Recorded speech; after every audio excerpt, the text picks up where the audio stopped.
Bonsoir à toutes et tous et à ceux qui viennent de se connecter. On va pouvoir commencer.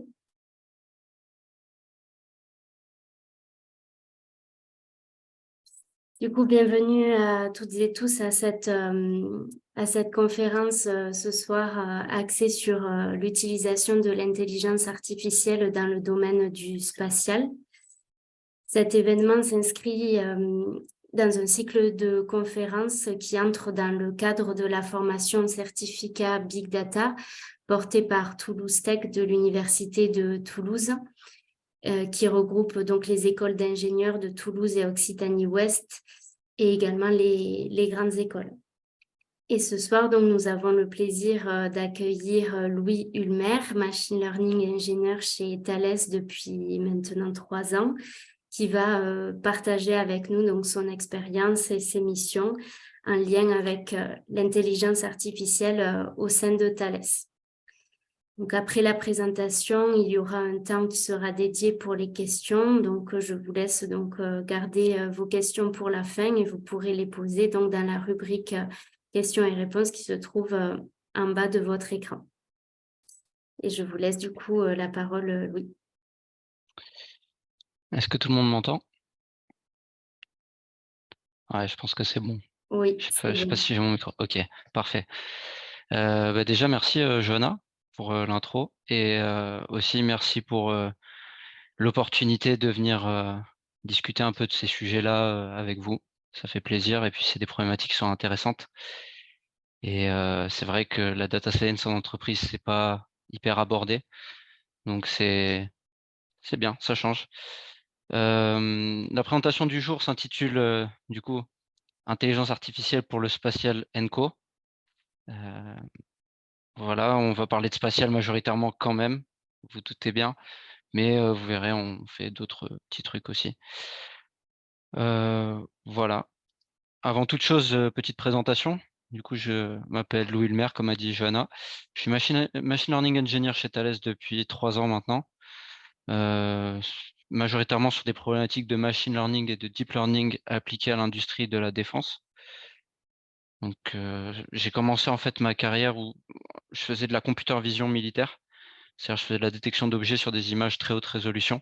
C'était ça, mon sujet et une fois qu'on a développé l'algo et tout pour faire la détection d'objets, il a rapidement fallu intégrer cet algorithme dans une infrastructure qui était, plus ancienne et cetera. Donc on s'était posé aussi les questions d'industrialisation des modèles, d'où, ce que vous voyez en MLOps ici.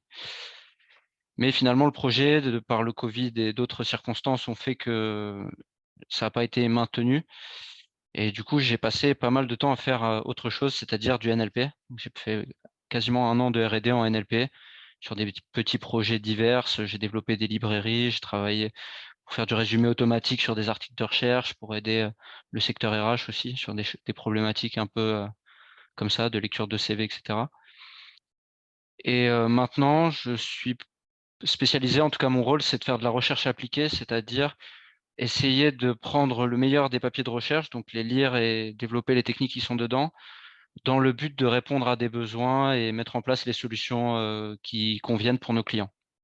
Donc majoritairement, je vais traiter les problématiques de computer vision, par exemple sur des sujets de détection d'objets bien sûr, de segmentation aussi, c'est-à-dire, entourer les objets avec des pixels, c'est ce que ça veut dire et d'IA générative aussi, donc générer des images de synthèse par exemple et du coup, natural language processing aussi forcément, donc on reviendra là-dessus et ouais, on essaie de s'intéresser au MLOps aussi parce que nous, on fait des sujets qui sont très, recherche, mais qui, je pense à mon sens, vont être amenés à être de plus en plus industrialisés et mis en production chez le client et du coup, savoir faire du MLOps, ça devient une composante vraiment importante, je pense aussi pour les années à venir.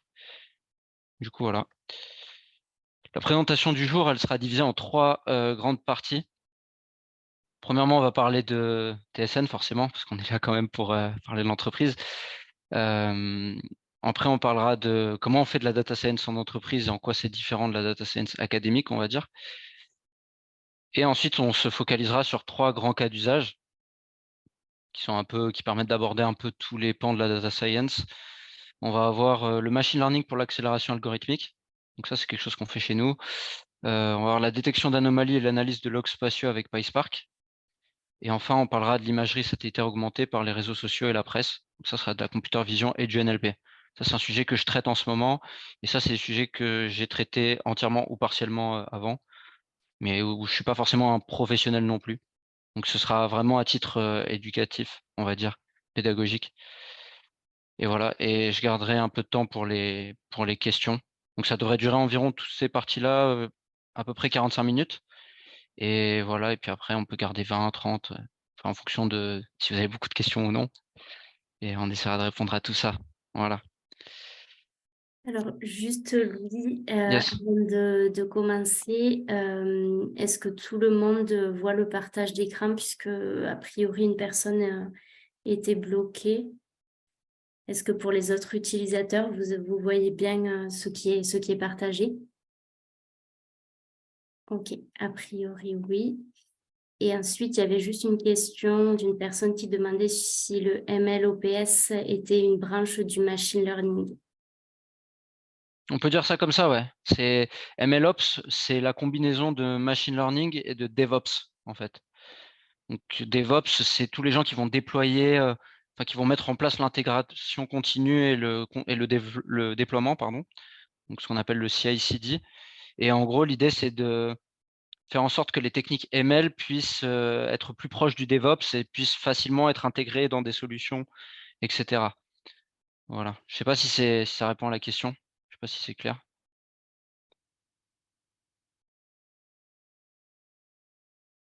Mais de manière concrète, en gros, le MLOps, c'est faire par exemple, conteneuriser ses applications, faire des démonstrateurs, faire tout ce qu'on fait en DevOps, c'est ça quoi, le MLOps, pour faire simple.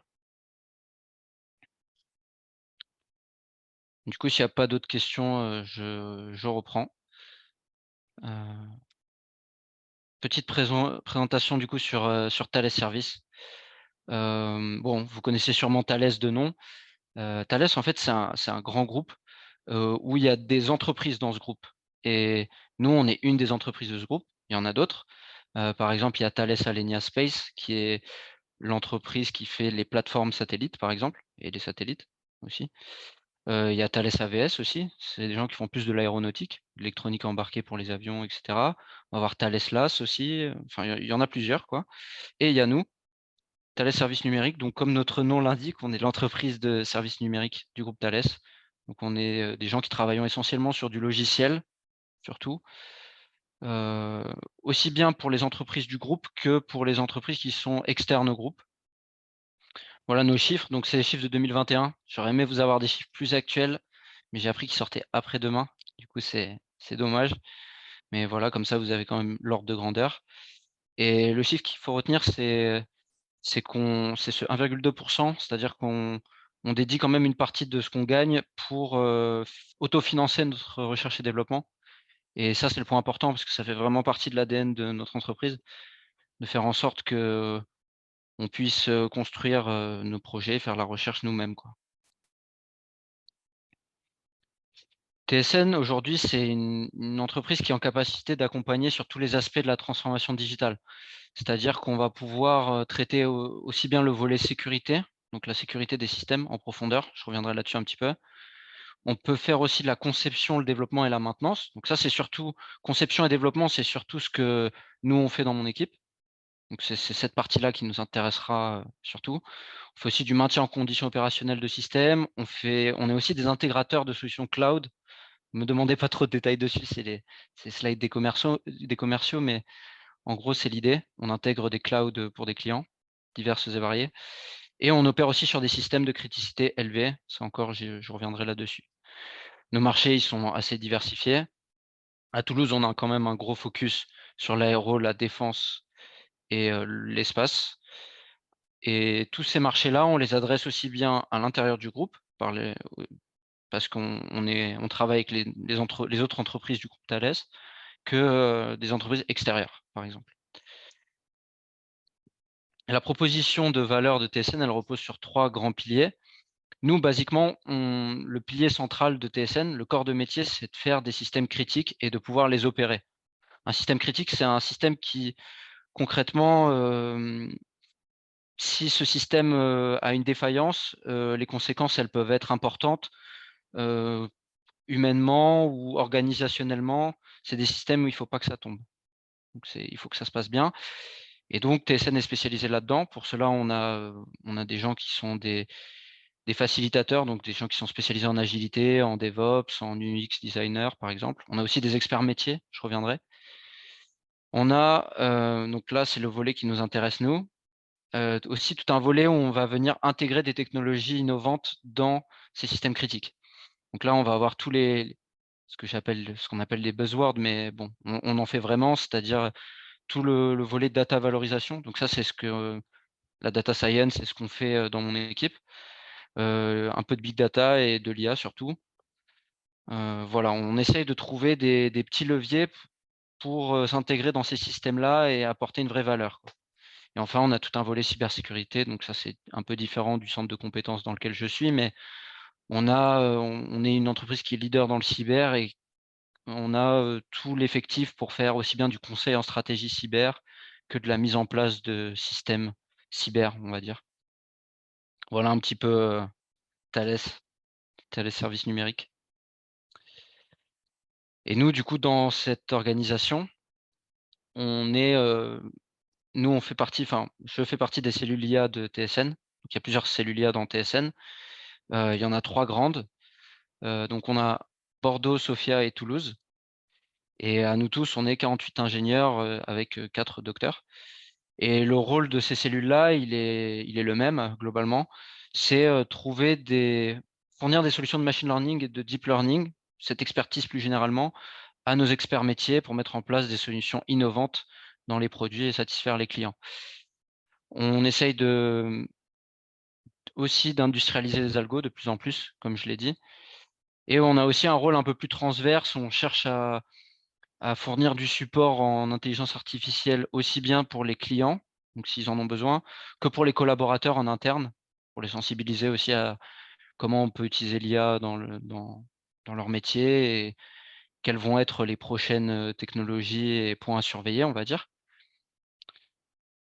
Et voilà, et on développe dans ces cellules-là un certain nombre de compétences. Donc on va avoir, par exemple, le machine learning et le deep learning, donc ça, je pense que vous avez bien compris. Heu, on va avoir du graph neural network, du reinforcement learning, donc algorithme par renforcement, peut-être vous avez déjà entendu. On va avoir de l'IA embarquée aussi, donc ça, c'est nos collègues de Bordeaux qui traitent ça. On va aussi faire un peu d'explicabilité. Vous avez peut-être entendu parler du consortium qui s'appelle Confiance AI. Donc c'est un consortium dans lequel on fait partie et on travaille. On travaille aussi avec l'IRT Saint-Exupéry sur ces problématiques-là. On fait de la computer vision, donc ça, c'est notre cœur de métier, je reviendrai là-dessus. Le natural language processing, c'est quelque chose qui nous intéresse aussi. Et enfin, les surrogate models, donc ça, je vais en parler un peu plus profondément. L'idée du surrogate model, en fait, c'est, remplacer des modèles qui sont basés sur la physique, donc des modèles qui sont conçus par des experts métiers qui sont basés sur des équations et on va essayer de les accélérer avec des modèles de machine learning qui reproduisent les résultats de ces modèles physiques. Ce sont des modèles de substitution. J'en reparle tout à l'heure un peu plus en détail.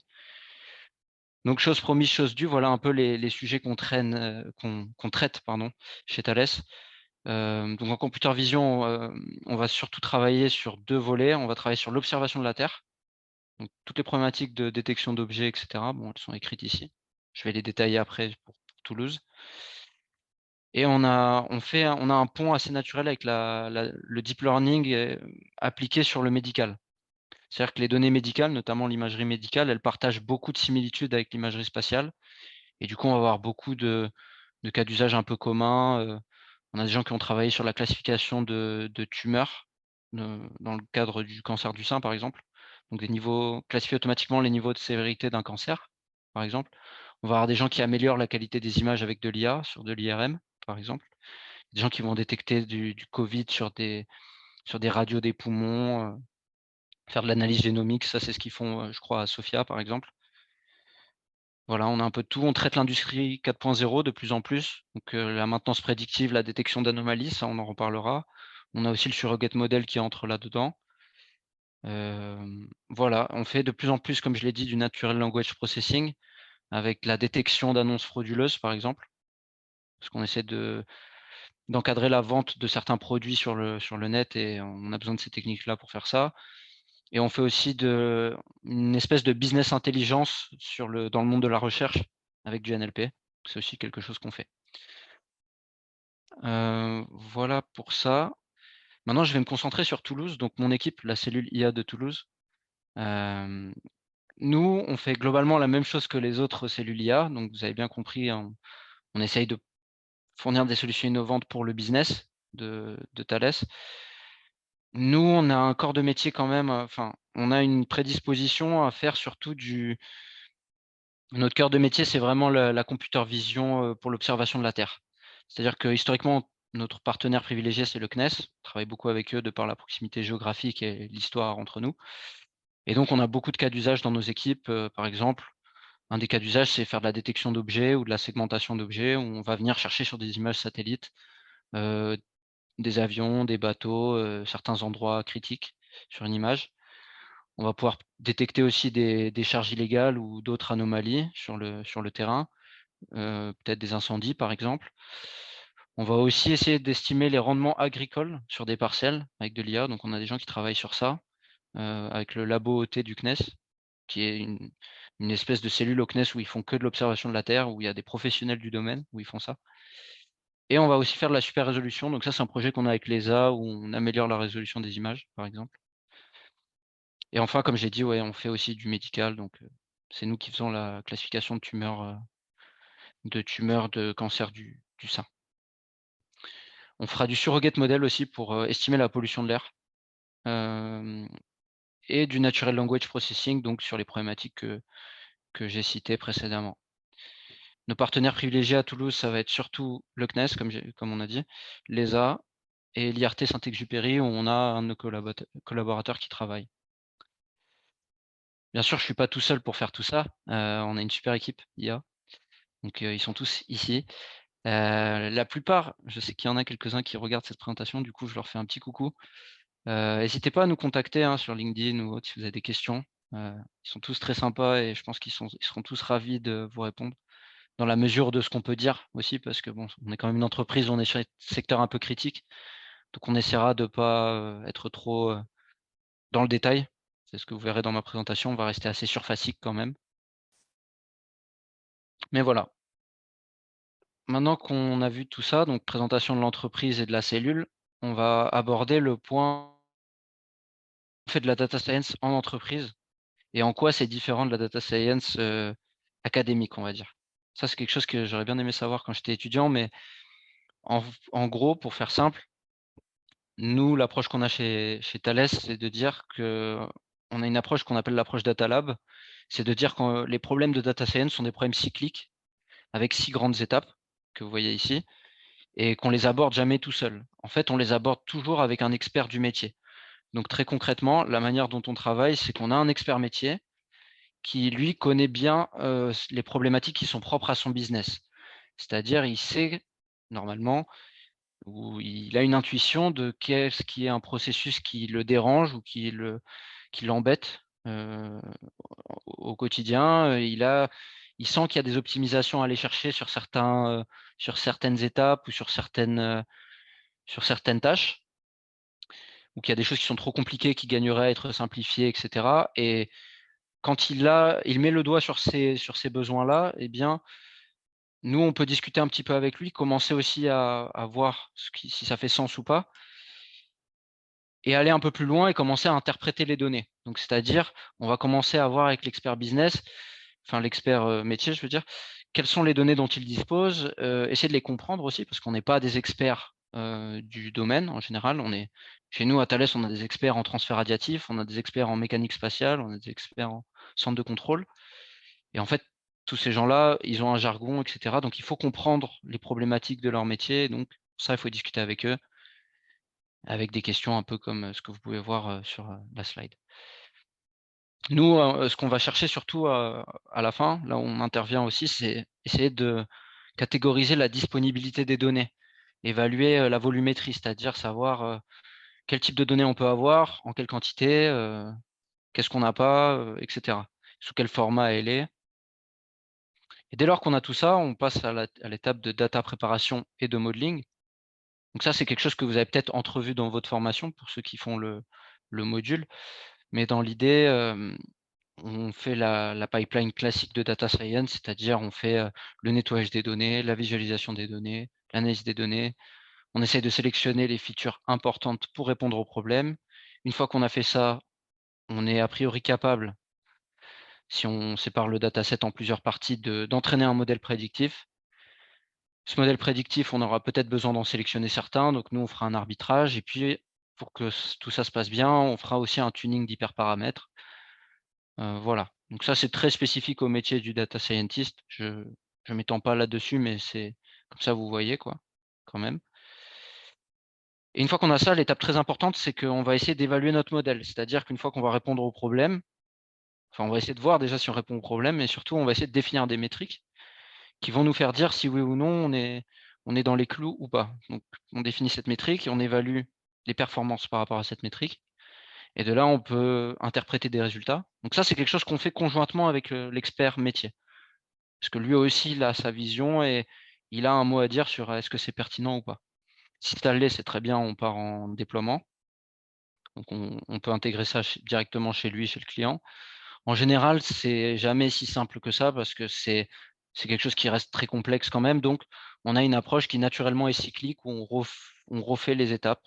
En fait, c'est une grande conversation. On a un, 2, 3 cycles et on finit par déployer à la fin, quand le modèle donne satisfaction. Donc voilà, l'approche, c'est toujours un travail d'équipe, si je résume. Voilà, maintenant qu'on a vu un peu tout ça, on va se concentrer sur les 3 grands cas d'usage, du jour. Donc qui sont l'accélération algorithmique par méthode de machine learning, donc les surrogate modèles ou modèles de substitution, ce dont on va parler tout de suite. La détection d'anomalies, donc comme on a dit, pour, analyser des logs d'un centre de contrôle avec une technologie qui s'appelle PySpark. Et enfin, on terminera avec l'imagerie satellitaire augmentée, donc projet d'actualité, où on essaye d'augmenter avec des réseaux sociaux et de la presse, par exemple. Puis on parlera un peu de ce qu'on fait en computer vision quand même à Toulouse aussi, ce sera l'occasion. L'accélération algorithmique par méthode de machine learning, donc les surrogate modèles. Cette slide, l'image que j'ai choisie à droite, elle est pas anodine. En fait, c'est une image qui est tirée de Starlink génération 2. Donc vous connaissez, peut-être Starlink. Starlink, pour ceux qui connaissent pas, c'est la constellation de satellites télécoms qui est financée par Elon Musk. Donc c'est des satellites télécoms qui ont pour but, en fait, de fournir du réseau à des parties reculées du monde, donc des parties désertiques par exemple, ou des parties en proie à de l'instabilité politique. Je pense par exemple à ce qui s'est passé et se passe toujours en Ukraine en ce moment. Pendant un moment, Elon Musk avait fourni Starlink à l'Ukraine. Alors je ne sais pas si c'est toujours le cas, mais voilà l'entreprise en question. Et en fait, ça, c'est la prévision de ce qu'ils auront en 2022. Donc je ne sais pas s'ils ont lancé tous leurs satellites, mais ce sera tous les satellites en activité en orbite autour de la Terre. Vous voyez, ça fait beaucoup. Je vous rassure, dans la vraie vie, l'espace, il est beaucoup plus vaste que ça, que ce que l'image peut laisser entendre. Mais ce que je veux dire par là, dans cette image, c'est que ça, c'est seulement Starlink, mais il faut imaginer qu'il y a énormément d'acteurs dans l'espace, parce que l'espace, pour l'instant, il appartient à tout le monde.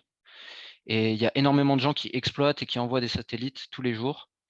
Et donc, à un moment, nécessairement, on va avoir à se poser la question, et on se la pose déjà, pour tout vous dire, de comment on évalue les risques de collision et entre différents satellites, et cetera. Il y a aussi des débris qui volent dans le ciel, il y a aussi des satellites qu'on n'arrive plus à contrôler, donc il faut aussi pouvoir éviter ces corps célestes. Heu, voilà, il y a toutes ces problématiques-là. Et les satellites, c'est des choses qui sont absolument essentielles, qu'on ne se rend pas compte, mais à chaque fois que vous ouvrez, Google Maps ou Waze, c'est grâce à un satellite.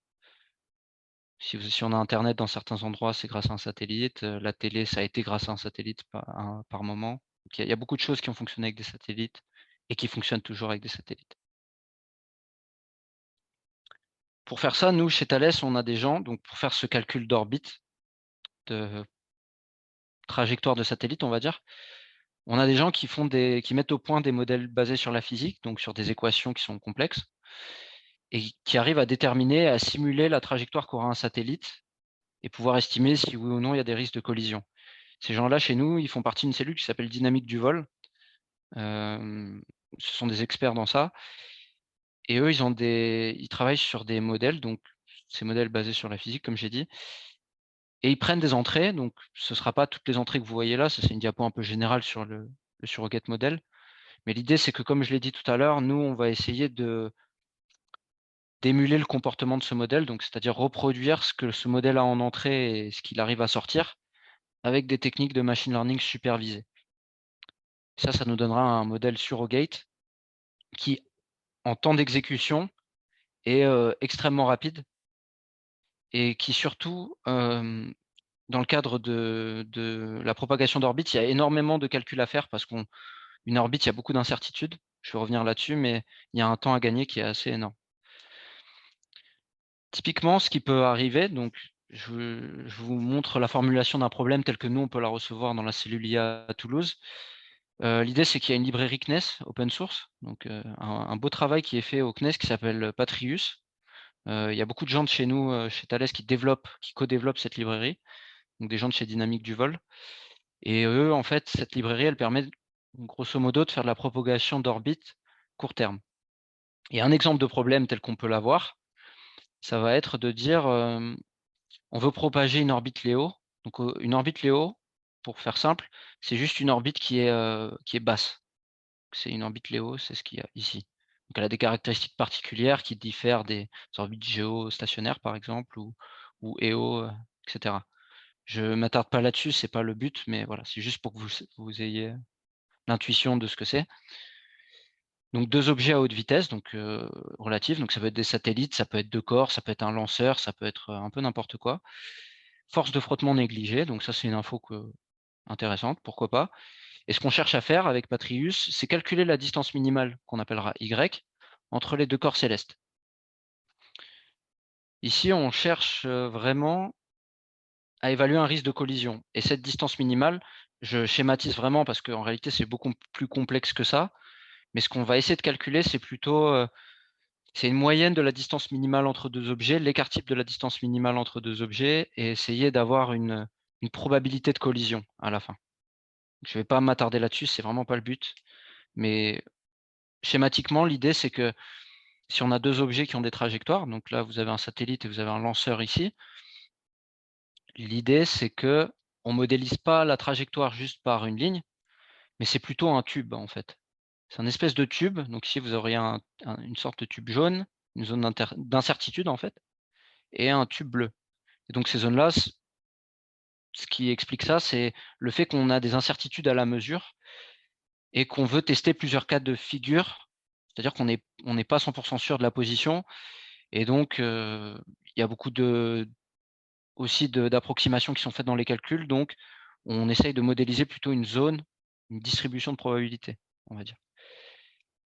Donc pour ça, on a un certain nombre de variables d'entrée. Schématiquement, on peut dire que, par exemple, le premier satellite, il a 6 variables. Donc la position, 3 variables de position, x, y, z dans l'espace, 3 variables de vitesse. On va peut-être avoir la même chose pour le satellite B. Éventuellement, on va avoir la masse ou d'autres éléments. On va avoir peut-être les. Donc si on a dit que les forces de frottement étaient négligeables, on peut négliger ces 2 variables, par exemple. Mais il faut savoir que ça peut exister, que ça s'ajoute à l'équation. Et donc, du coup, quand on a tout ça, on peut, avec Patrius, donc le logiciel dont on a parlé tout à l'heure, simuler la distance, estimer la distance entre les 2 satellites à un instant T futur. Donc c'est une fonction f, Patrius, pour laquelle on donne un x et qui sort un y. Ce y, c'est la fameuse distance. Nous, ce qu'on va chercher à faire en surrogate modeling, c'est reproduire les résultats de ce qu'on appelle la black box. Enfin, c'est pas vraiment une black box, c'est une boîte où il y a des équations complexes comme Kepler ou d'autres, où on fait la propagation d'orbite. Donc ici, c'est Patrius. Patrius, on va le lancer un nombre de fois assez élevé et on va stocker tous les paramètres d'entrée et tous les paramètres de sortie. Avec ça, on va pouvoir entraîner un modèle. Donc, on va avoir des couples XI, F de XI, donc qui sont les Y. On va avoir un couple XY pour lequel on peut faire un entraînement enfin un grand nombre de couples, pour lesquels on peut faire un entraînement d'un modèle de substitution qui va reproduire les résultats, donc avec un F chapeau, qui va reproduire les résultats d'un Y. L'avantage de ça, c'est qu'on passe d'étapes qui sont coûteuses en calcul, qui sont les étapes en rouge pointillé, à des étapes qui sont plus négligeables en temps et en ressources. Donc ça va être les étapes en bleu ici.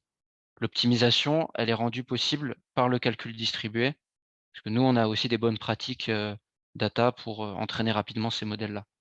Donc il y a un petit coût à payer au niveau de l'entraînement, mais après, une fois que ça c'est fait, le modèle de substitution, plus on va simuler, plus on va avoir un gain, quoi.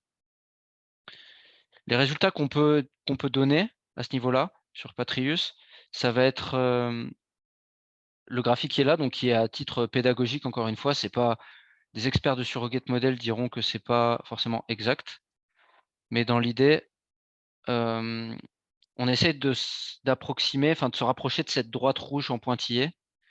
Et cette droite rouge en pointillé, en fait, elle signifie que on est proche des résultats du simulateur. L'objectif, c'est d'avoir les mêmes résultats que le simulateur pour des mêmes cas typiques. Excusez-moi, je vais couper mon micro 2 secondes parce que j'ai les gens qui font la grève qui passent dans ma rue. Je suis désolé. Oh, ça a l'air de s'arranger. Est-ce que vous voyez toujours mon pointeur? Est-ce qu'au niveau du son, ça va? Ouais, je pense que c'est bon. Oui, tout est bon. Parfait. Bon, désolé. L'idée, nous, ce qu'on veut faire, donc ça, c'est les points qu'on a en test. C'est-à-dire que plus on est sur cette droite, plus ça se passe bien. Ce qui est intéressant de voir, c'est que majoritairement, dans la majorité des cas, on a à peu près ce qu'il faut. Et en fait, on va chercher à avoir le plus de bons cas possible. Et sur les extrêmes, il faut essayer de comprendre pourquoi ça se passe moins bien. Ce qui se passe moins bien ici, enfin, c'est ici et ici. Ici, on est à courte distance, donc ça veut dire que ça, c'est sur des endroits qui sont un peu critiques, c'est-à-dire que la probabilité de collision, elle est élevée parce que la distance entre les 2 objets, elle est faible. Et ça, c'est une approche un peu conservative, c'est-à-dire qu'on se rend compte que notre modèle, il surestime un peu la distance par rapport au simulateur. Au final, ça veut dire que c'est pas si grave, ça veut dire que ça se passe bien, en fait.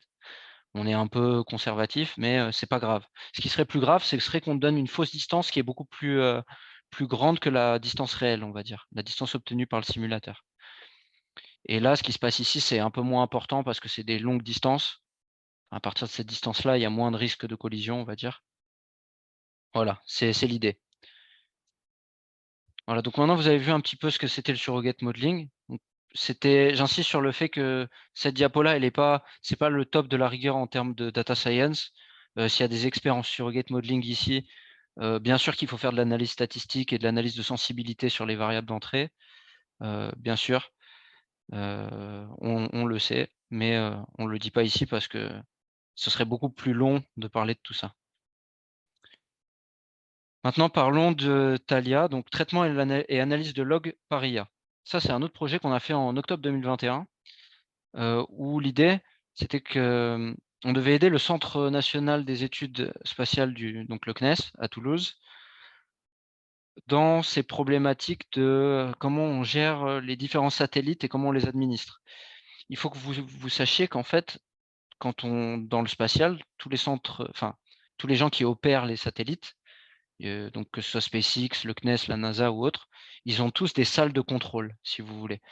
Et ces salles de contrôle-là, en fait, c'est ce que vous voyez sur la droite. Donc ici, c'est la salle de contrôle de SpaceX. Ce que vous pouvez voir ici, c'est qu'il y a différents opérateurs qui ont des affichages différents, donc qui ont des rôles différents. On va revenir là-dessus.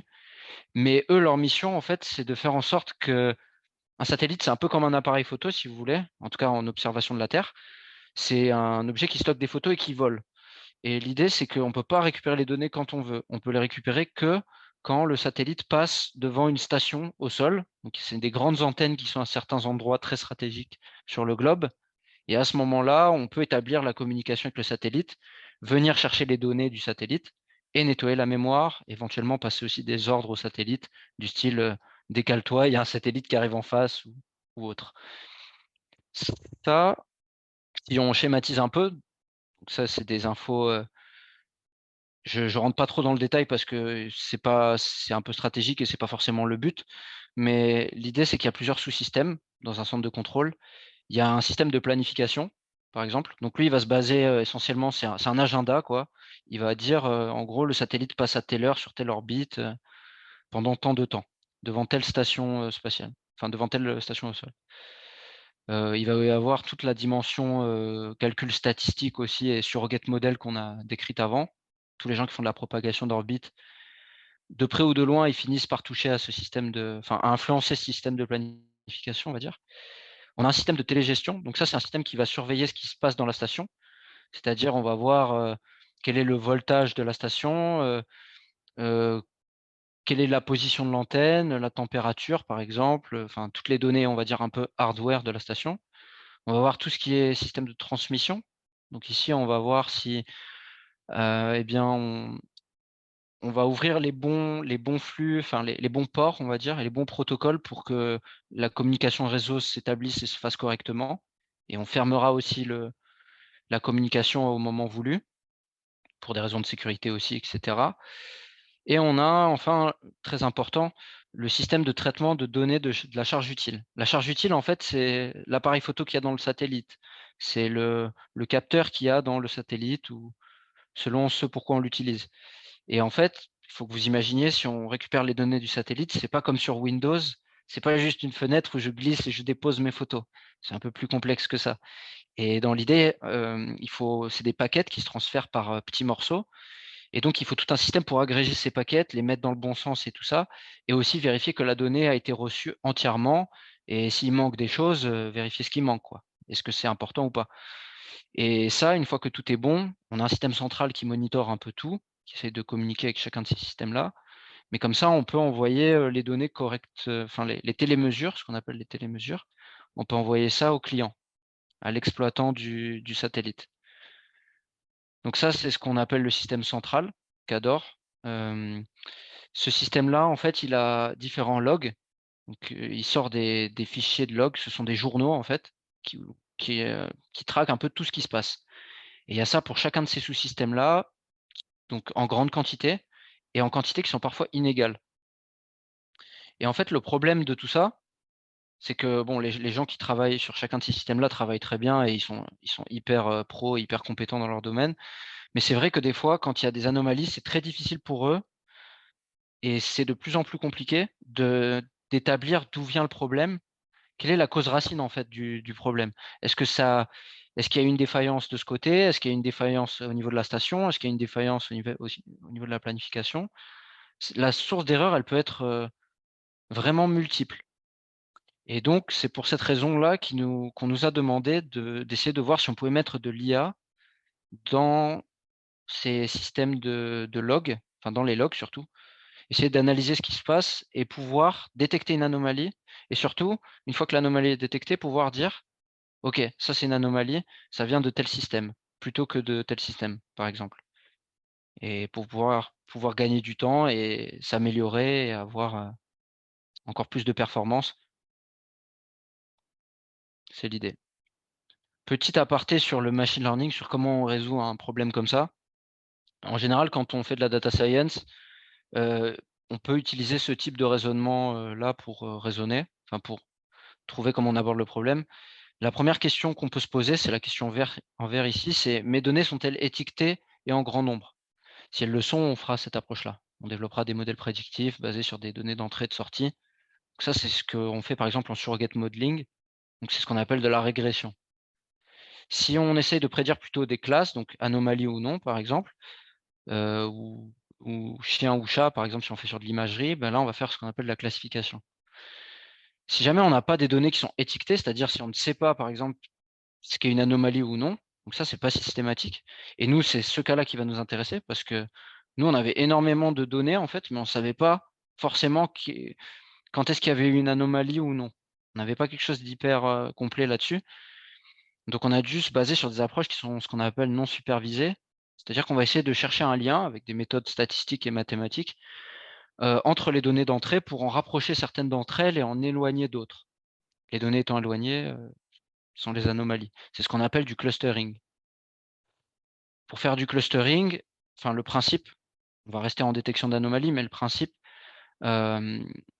c'est identifier ce qu'on appelle les instances anormales dans un jeu de données. Ça peut se résoudre de la forme supervisée, donc ce serait de la classification, ou non supervisée. Donc ça, c'est le cas qui nous intéresse tout particulièrement. Ici, vous avez un exemple avec plein de points, donc c'est un exemple en 2D. L'idée, c'est juste de dire qu'on a nos données, on essaie de rapprocher celles qui se ressemblent, et ça, ce serait les anomalies, ce qui est entouré en rouge ici. Voilà, si vraiment ça vous intéresse, on pourra détailler plus comment on fait ça à la fin de la présentation. Nous, ce qu'on cherche à faire, c'est trouver un moyen de mettre nos logs dans un format un peu mathématique, c'est-à-dire un format projeté dans un espace latent, ce qu'on appelle, donc ici c'est un espace en 2 dimensions, mais ça peut être un espace en 50 dimensions. Mais une fois qu'on a ça, on a des algos qui nous permettent de savoir qu'est-ce qui est un comportement normal de ce qui ne l'est pas. L'approche qu'on a utilisée pour faire ça, on a essayé de construire toute une base de connaissances. Donc on a suivi ce papier-là, qui est un super papier là, qui date de 2021, où l'idée c'était d'identifier donc les logs qu'on avait. Donc on les a tous mis en forme, on les a tous intégrés dans une base de données avec Spark. Je détaille ça dans la slide suivante. Et une fois qu'on avait ces logs, ce qu'on a voulu faire, c'est essayer de déterminer différentes typologies d'événements.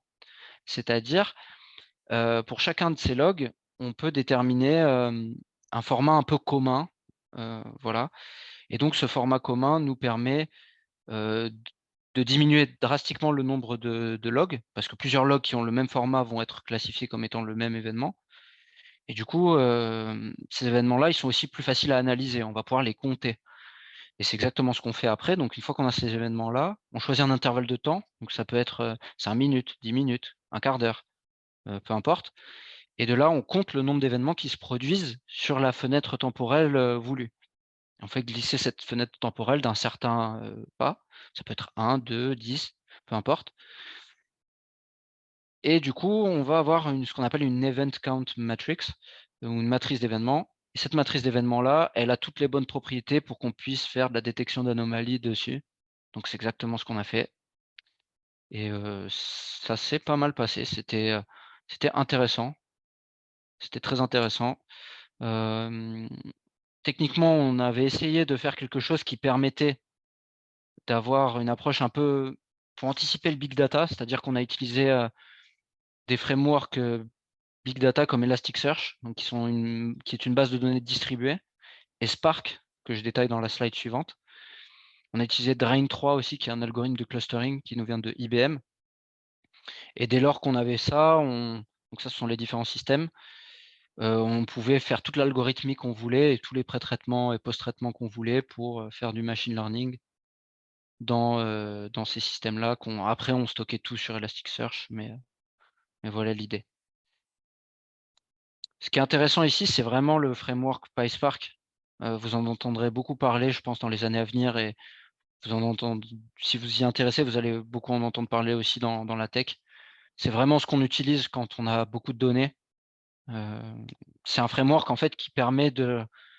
Alors, je suis pas expert du tout dans le domaine, hein, j'en ai fait 3 mois, mais juste pour décrire, c'est un moteur en fait qui arrive à distribuer les calculs de manière un peu optimisée et élégante en se basant sur Hadoop.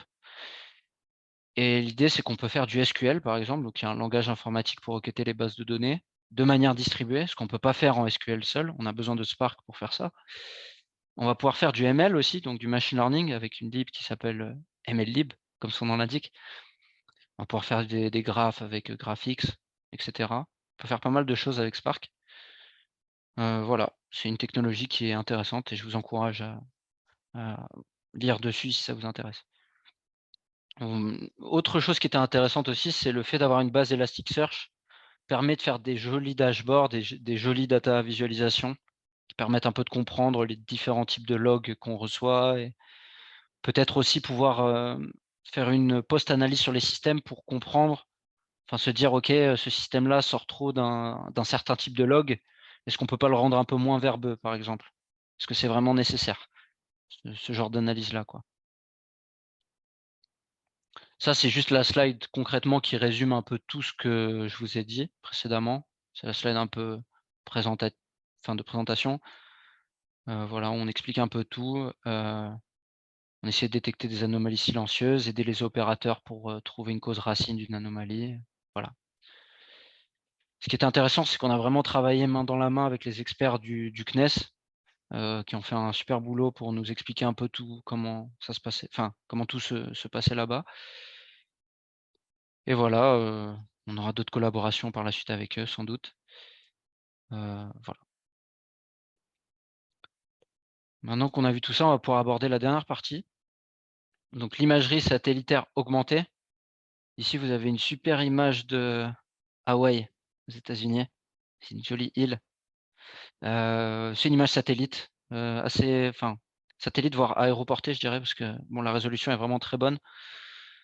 Ce type d'image, c'est des images sur lesquelles on peut être amené à travailler à Toulouse, notamment dans un des projets, sur lesquels je travaille avec un collègue à moi qui, regarde peut-être cette présentation, donc je le salue s'il est là. On essaye d'évaluer ensemble la pertinence des méthodes d'IA supervisées. Donc en gros, on a des images satellites qui nous viennent du civil ou du militaire ou autre. Et bon, je vais pas détailler les cas, dans le militaire parce que c'est sur une présentation comme ça, je pourrais pas, mais globalement, sur le civil, ce qu'on fait, c'est qu'on essaye juste de détecter déjà des objets, sur des images. Donc on essaie de savoir, par exemple, détecter les avions qui sont ici, essayer d'avoir une bonne précision là-dessus et pouvoir s'adapter à un grand nombre de résolutions. C'est-à-dire, différents satellites vont avoir différentes résolutions. Certains satellites vont avoir différentes, dynamiques, c'est-à-dire, enfin, par exemple, la colorimétrie peut changer. Enfin, il y a beaucoup de choses qui peuvent changer dans l'image satellite et il faut que nos algos, ils soient vraiment adaptables. Comme ça, on peut entraîner sur certains types de données et puis inférer, prédire sur d'autres types de données. Donc ça, c'est vraiment, quelque chose sur lequel on travaille beaucoup, avec beaucoup de méthodes de data augmentation et cetera, que je ne vais pas développer. Mais on a aussi des techniques un peu plus, on essaie de faire des images un peu de synthèse avec des frameworks de CGI, par exemple, comme Blender. Ça nous permet d'améliorer la détection sur certains types d'avions, voilà. Donc vous voyez, la différence aussi entre la segmentation. En bas, vous avez une segmentation d'avions et en haut, vous avez une détection d'avions, par boîte englobante, détection d'objets. Segmentation, c'est vraiment à l'échelle du pixel et les fenêtres englobantes ici, c'est vraiment, voilà, c'est une boîte, quoi. Voilà pour ça. Et maintenant, dernièrement, le projet sur lequel je travaille, c'est avec le CNES, c'est une étude qu'on a gagnée avec eux. On fait, de l'imagerie satellitaire augmentée. Petit aparté, le sujet là en question, on travaille avec le CNES aussi. Le CNES, voilà, est aussi moteur là-dessus. Et donc toujours avec eux, on fait ce qu'on appelle l'imagerie satellitaire augmentée, c'est-à-dire utiliser les technologies de computer vision. Donc vous avez vu, ici, on fait de la segmentation d'avions, par exemple. Mais on peut aussi faire de la segmentation de bâtiments, c'est-à-dire essayer de détecter, si on arrive à détecter des bâtiments, vraisemblablement, on peut détecter quand ils sont plus là et s'ils sont plus là, eh bien, on peut supposer qu'ils sont effondrés ou quantifier des dommages. Ce qui est intéressant, c'est que ça marche bien, mais il y a déjà la fréquence du revisite de l'image, elle est pas hyper fréquente, c'est-à-dire qu'un satellite, il passe pas toutes les 10 minutes à un endroit, ou du moins pas encore, ça viendra peut-être. Mais entre temps, on aimerait bien avoir plus d'infos et pour avoir plus d'infos, un endroit privilégié pour aller les chercher, c'est les réseaux sociaux. Donc ici, c'est le cas sur lequel on s'est concentré, c'est l'explosion du port de Beyrouth en août 2020. Donc ça, c'est des images Pléiades, Courtoisie, Airbus Defence and Space, mais vous les trouverez sur Google Images. Dans l'idée, c'est qu'eux, ils font enfin, on détecte qu'il y a un effondrement et on va aller chercher sur Twitter ce qui s'est passé. Donc sur le port de Beyrouth, on va trouver beaucoup d'infos contextuelles. On va trouver que c'était une terrible explosion, qu'il y avait telle matière dedans, que ça touchait tel type de bâtiment, et cetera, en fait. Et ça va nous apporter une compréhension sur l'événement, qui est, certaine. Concrètement, la logique d'étude qu'on aborde sur ce problème-là, elle est en 2 temps. On a d'un côté comme on a dit, les algorithmes de computer vision. Donc je ne sais pas si vous voyez très bien, ce que j'entoure avec mon curseur, mais dans l'idée, ça, ce sont les algos, les algorithmes avancés de détection et de segmentation pour voir ce qui se passe sur Terre, on va dire. Et de là, en fait, on va avoir le géoréférencement précis de ce qui s'est passé. On va savoir à quel endroit du globe ça s'est déroulé. Et nous, maintenant, on va essayer d'utiliser des technologies de... Enfin, on va aller scraper les données sur Twitter ou sur un projet qui s'appelle GDelt. Mais il y a d'autres réseaux, on aurait pu mettre Instagram, on aurait pu mettre TikTok, on aurait pu mettre Reddit, même la presse plus globale. On aurait pu mettre le New York Times, n'importe quelle presse en fait. Et on va essayer de trouver les données qui nous intéressent, qui parlent de l'endroit qui nous intéresse. Et on va venir traiter ça pour extraire des choses. C'est-à-dire, on va essayer d'extraire, par exemple, un sentiment. Savoir est-ce que les gens, ils ont peur à propos de ce qui s'est passé? Est-ce qu'ils sont plutôt rassurés parce que la situation s'est arrangée? Est-ce que en fait, c'est pas si grave que ce qu'on voit sur l'image satellite? Est-ce que ça touche plutôt tel quartier? On va pouvoir répondre à toutes ces questions-là. Et là où ça devient technique, c'est qu'on va vraiment essayer de trouver aussi un référencement précis et pouvoir corréler ça avec ce qu'on a vu sur les images satellites et afficher tout ça sur une jolie carte. Voilà, c'est l'idée, c'est ce sur quoi on travaille en ce moment. Voilà la fiche un peu récapitulative de tout ça. Voilà, avec les technologies, les différentes technologies qu'on utilise. Nous, ce qu'on envisage, ce qu'on espère, c'est que ce projet-là, il va apporter un gain de temps et de compréhension pour la gestion de crise, qu'on aura une interface claire, centralisée et modulaire pour faire tout ça, pour aider les secours et tout ça. Et c'est aussi notre contribution, donc de Thales en tant qu'industriel, au digital twin urbain. Le digital twin, c'est le jumeau numérique. Donc, c'est toutes les méthodes qui vont permettre de numériser à distance un système complexe. Et la Terre, c'est un système qui est très, très complexe. Voilà. C'est tout pour moi. J'espère que ça vous aura intéressé et que ça vous a plu. Si vous avez des questions, c'est le moment. N'hésitez pas. On a du temps. Voilà. Alors, merci beaucoup. Je ne sais pas donc si vous voyez, il y a eu donc 4 questions dans la rubrique questions-réponses.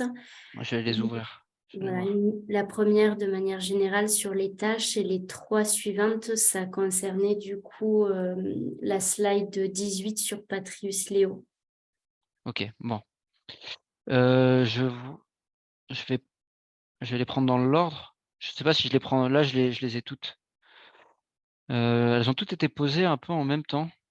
Ah oui, ok, oui, c'est parce que oui, c'était le moment du passage sur Patrice. Ok, je comprends. Alors, pourquoi ici on appelle conservatif ou risqué les cas où... Ouais, ok, je vais expliquer. Je vais expliquer.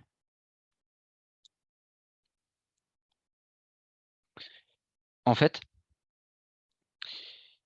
il y a 2 zones dans ce graphique. Ce graphique, il se lit de 2 façons. Donc la question, c'était pourquoi on dit qu'il y a un cas qui est conservatif et un cas qui est risqué. En fait, le cas conservatif, c'est si la prédiction, la distance... Ah, attendez. Tac, tac, tac. Ah, il y a une erreur sous le signe. Eh oui, c'est pour ça. Pardon, la prédiction, donc il faut qu'on inverse, mais la distance de prédiction, elle doit être supérieure à la distance en test. Non, pardon. Je m'embrouille moi-même. Tout est bien. Non, ce qu'on veut dire par conservatif, c'est que le modèle, si tu veux, il prédit une distance. Par exemple, il va prédire 100, ok? S'il prédit 100 pour un certain cas de test, donc tu as tes 2 satellites et lui, il te dit à l'instant T, dans le futur, la distance, ce sera 100. Bah, toi, si tu prédis quelque chose qui est différent de 100, tu es plus conservatif à prédire 90 et du coup, tu vas lever une alerte ou tu vois, tu vas prédire une collision parce que 90, c'est plus dangereux que 100. Mais si tu prédis 120, par exemple, ou 110, on va dire 110, eh bien 110, c'est plus grand que 100 et donc c'est un peu moins risqué, on va dire. Et c'est la partie qu'on voit ici. C'est ça qu'on appelle conservatif. C'est-à-dire prédire un peu moins que être un peu plus pessimiste que donc la prédiction est un peu inférieure à la valeur de test, à la valeur du simulateur. La vérité de terrain ici, j'aurais dû le dire, c'est ce qu'on appelle le simulateur. Ici, ça. Donc ça, ce sont les distances évaluées par le simulateur, et ça, c'est les distances évaluées par le surrogate model. Donc en fait, tout ce qui va se trouver dans cette partie-là, ce sont des cas de test pour lesquels la distance du simulateur elle est supérieure à celle qui est évaluée par le surrogate model. Voilà. On va prendre la question de Youn. Je vais revenir. J'ai pas trop compris. Patrius, c'est une bibliothèque ou une fonction? Ok, c'est une bonne question. Patrius, c'est une bibliothèque. C'est une bibliothèque CNES. Tu peux la trouver sur le net. Hein. Tu cherches Patrius CNES, tu vas trouver. Mais en gros, cette bibliothèque, c'est une boîte à outils, si tu veux. Et il y a plein de choses dedans. Tu peux faire énormément de cas très différents, en fait. Ici, on a montré le cas propagation d'orbite Léo, mais tu peux faire d'autres choses avec. Tu peux calculer des distances, mais après, tu as les calculs plus complexes où tu peux trouver des éphémérides aussi. Ce qu'on appelle des éphémérides, c'est vraiment calculer à plusieurs pas de temps et donc faire des choses un peu chaînées, on va dire. Je ne vais pas détailler parce que je ne suis pas expert en dynamique du vol, mais ce que tu dois te dire, c'est qu'il y a des gens qui travaillent pour améliorer des petites fonctionnalités de Patrius en permanence. Et il y a vraiment beaucoup, beaucoup de choses qu'on peut faire avec ça. Et donc, nous, on optimisait une sous-fonction de Patrius. Du coup, ça rejoint ta question. Alors, la question de Rémi Mest. Nous ne les entendons pas. Quelle taille du jeu de données cela nécessite? Ok, déjà, je suis content que vous ne les ayez pas entendus, parce que moi, c'était assourdissant. J'arrivais plus à me concentrer. Mais ok, super cool. Quelle taille du jeu de données cela nécessite? Alors, c'est une très bonne question. C'est hyper pertinent. Je ne vais pas te donner de détails parce que c'est pas le but. Mais pour te donner vraiment, enfin, pas te laisser sur ta faim, ce qu'on essaie de faire, c'est trouver en fait, dans un monde parfait, l'idéal, c'est d'avoir le plus de données possible. C'est-à-dire, tu veux le plus de points parce que c'est ça qui va te faire une approximation qui est précise en un point. Mais tu te doutes bien, plus tu vas avoir besoin de points, plus tu vas devoir lancer des simulations. Parce que chaque point que tu génères, c'est un passage dans Patrius. Donc, si Patrius met, c'est pas la vérité, hein, mais je schématise. Si Patrius met une seconde à calculer un point Y, eh bien, plus tu vas avoir de points, si tu as X points de plus, tu as X secondes de plus. Ça te prend, tu vois. Et ton entraînement est aussi un petit peu rallongé. Donc, le but, c'est vraiment trouver le minimum de points que tu peux tirer et avoir ce qu'on appelle une vraisemblance statistique, quelque chose qui couvre bien ta distribution. Donc là, il y a plein de techniques d'échantillonnage pour faire ça. Ce n'est pas l'objet de la présentation, et là, c'est vraiment l'expertise Thales là-dessus, que je ne vais pas détailler. Mais nous, si tu veux, on a des techniques, on a des experts en statistiques et tout ça qui font des techniques pour choisir le bon nombre de tirages pour avoir le bon nombre de données. Ni trop, ni pas assez. Mais je ne peux pas te donner une réponse finie, OK, aujourd'hui c'est 1000, demain c'est peut-être 10 000, ça dépend du cas d'usage aussi, tu vois. Voilà.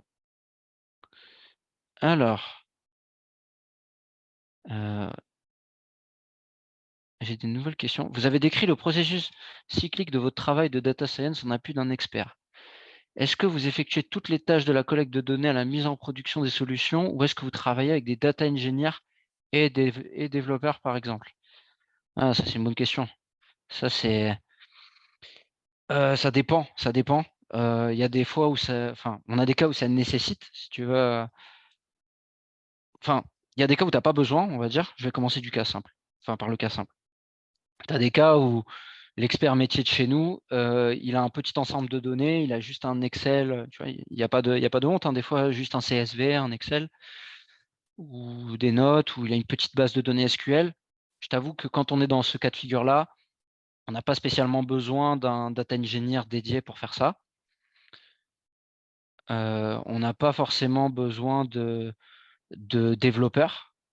Après, ce qu'il faut que tu saches, c'est que nous, dans nos équipes, on a aussi des gens qui ont des sensibilités un peu différentes et des backgrounds différents. On a des gens qui sont un peu plus à l'aise en data engineering. On a des gens qui ont des backgrounds un peu développeurs. On en a d'autres qui ont des backgrounds plus maths appliqués. Et si tu veux, il y a toujours quelqu'un dans l'équipe qui va savoir à peu près ou qui va te rediriger vers les bonnes ressources pour faire la chose. Maintenant, je vais te répondre dans le cas où ça se passe pas bien, enfin pas bien, mais dans le cas où c'est plus complexe. Ça, c'est quand tu es vraiment en externe avec un client. Et là, bien sûr, on peut pas se permettre, nous, on peut pas se permettre de juste faire ça avec une personne qui serait pas professionnelle dans le domaine. Donc, nous, on a plein d'experts chez nous dans tous ces domaines-là. C'est clair. Donc, on a des DevOps, on a des développeurs, on a des data engineers. Voilà, on a tout ça. Alors, je reprends. Youn. Ah non, après, c'était Emmanuel. Emmanuel Amarguet. Bonjour Emmanuel. Vous pouvez développer sur l'algo de NLP qui récupère les sentiments des gens par rapport à un événement. Ok, c'est une bonne question ça.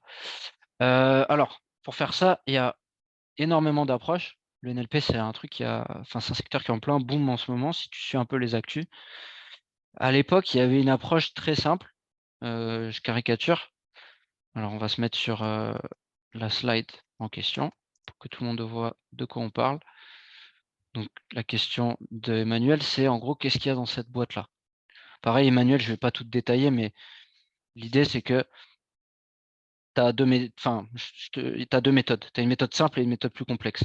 La méthode simple, c'est de dire, OK, pour chaque mot, je connais un peu le dictionnaire français, le dictionnaire anglais. Pour chaque mot, j'associe un coefficient qui est un sentiment, tu vois. Donc ça, c'est un truc qui est fixé dans le temps et tout le monde s'accorde, tu vois, pour le dire. Donc, par exemple, désastre, c'est un terme qui a un certain coefficient de négativité, on va dire, que plaisir ou paradis ou délicatesse, ça va être quelque chose qui est plus positif, tu vois, ou confort, ou peu importe, tu vois. Et en fait, tu vas juste faire la somme de ces coefficients, et ça va te donner une idée globale. Tu vas faire la somme ou tu vas faire la moyenne, peu importe. Mais avec ça, tu vas pouvoir savoir si une phrase est plus ou moins positive ou négative. Ça, c'est la première approche. La deuxième approche, celle qui, de nos jours, je conseillerais plus de faire ça, c'est d'utiliser des méthodes qui sont basées sur le machine, voire le deep learning. Donc des approches plus statistiques, plus probabilistes. L'idée, c'est que tu vas essayer de modéliser ton texte avec des modèles qui vont en fait,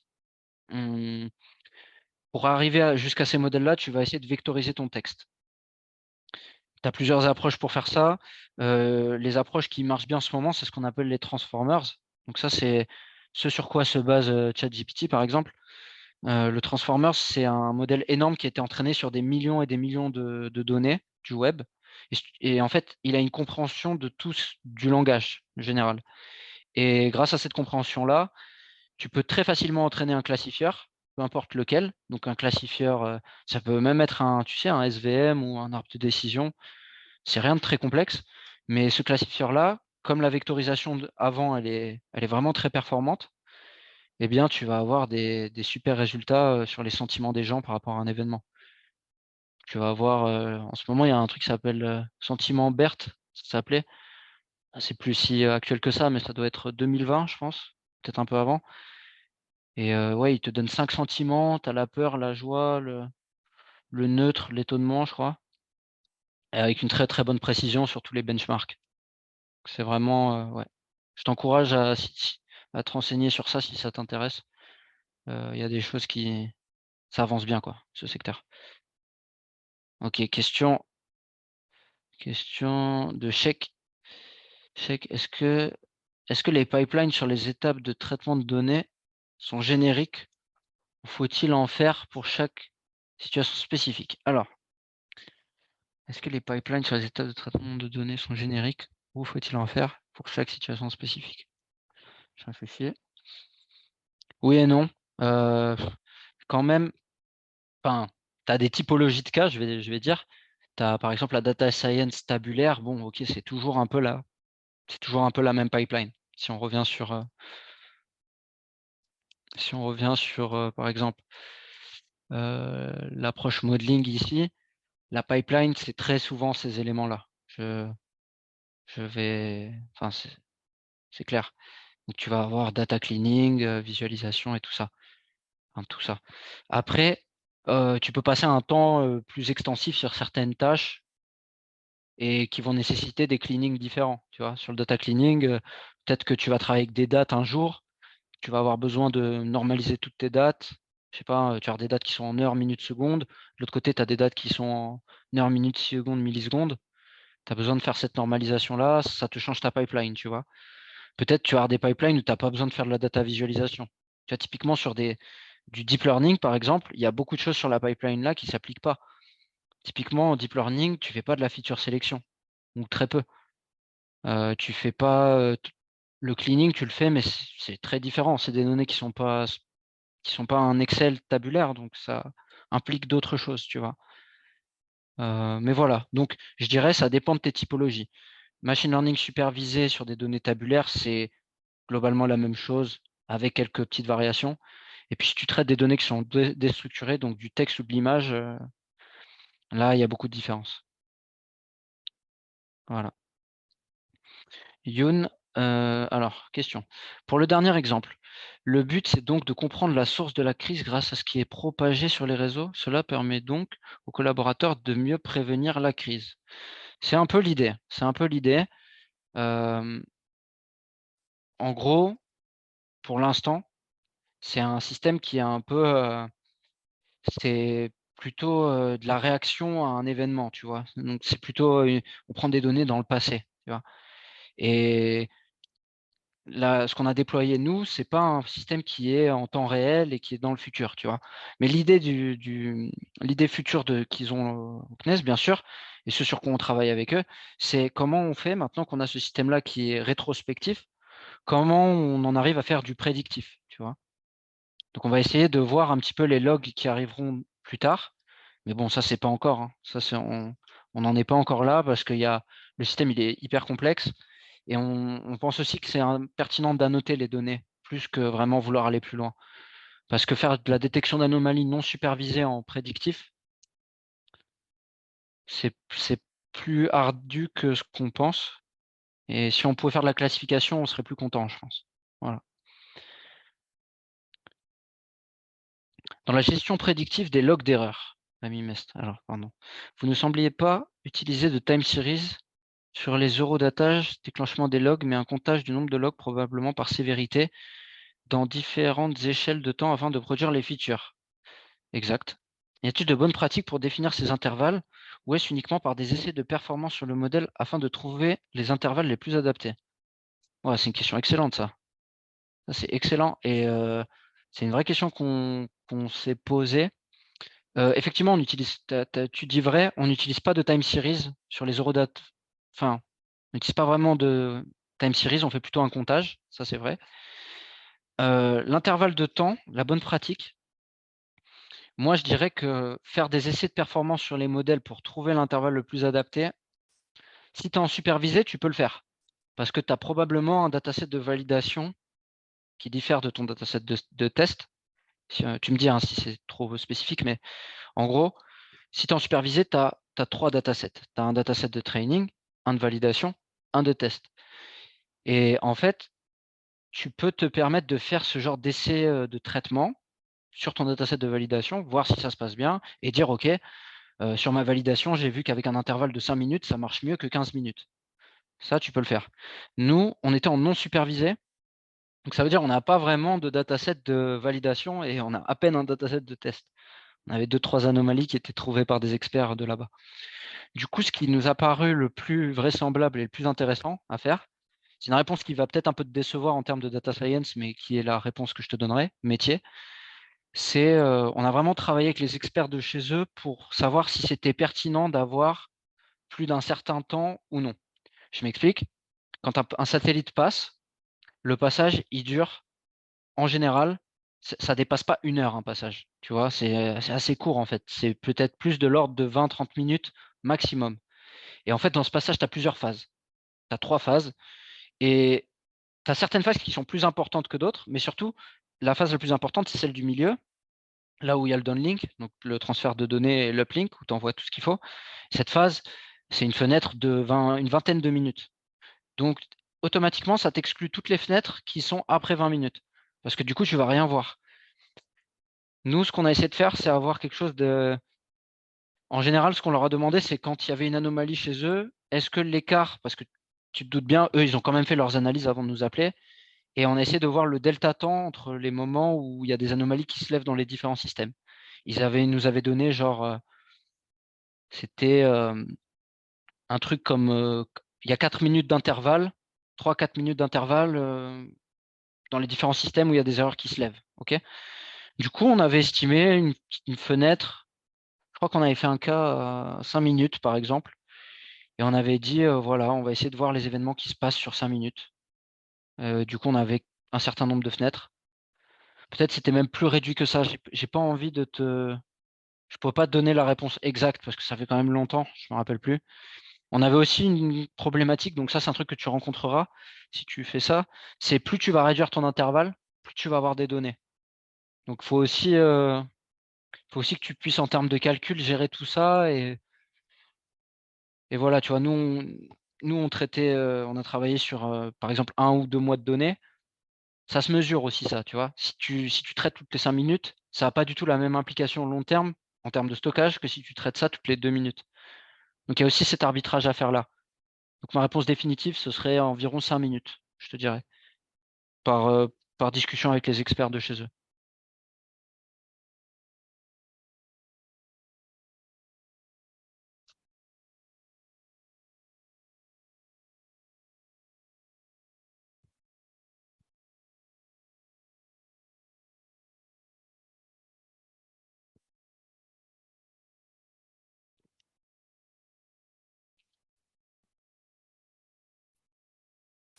Vous avez d'autres questions? Je ne sais pas si vous avez vu mon message. Vous pouvez aussi prendre la parole en levant la main.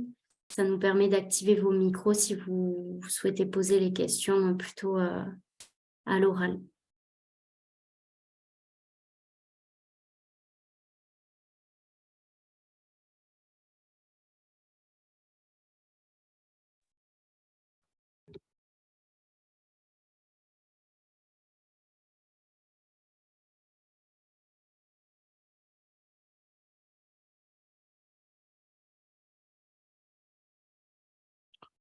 Ah, on a une main levée.